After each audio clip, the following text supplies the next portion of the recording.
कितना बड़ा हाथी होता है और एक आम आदमी हल्की सी छड़ी लेके उसे चला रहा होता है। ऊंट कितना लंबा चौड़ा वजनी होता है लेकिन एक आम आदमी उसके नाक में नकेल डाल के उसे घुमा रहा होता है। कितनी बड़ी भैंस होती है लेकिन छोटे से बच्चे ने मुहार पकड़ी हुई होती है। एक आम आदमी पायलट बनकर जहाज पे बैठता है और मनो टनों के हिसाब से वजन है, अफराद है, लेकिन हवाओं पर सवारी करके उसे चीरता हुआ वो महीनों की मंजिलें घंटों में तय करके क्रॉस करता है। तस्खीरे कायनात के लिए तुझे बनाया है, तू सो रहा है, तू जागता ही नहीं, तो अपने आप को पहचानता ही नहीं।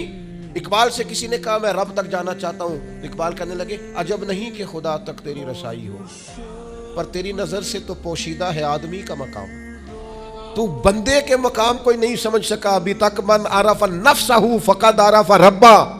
दरवेश कहते हैं जो अपने आप को पहचान गया वही तो अपने रब को पहचान गया। अपनी कदर को पहचाने, अपनी अहमियत को पहचाने।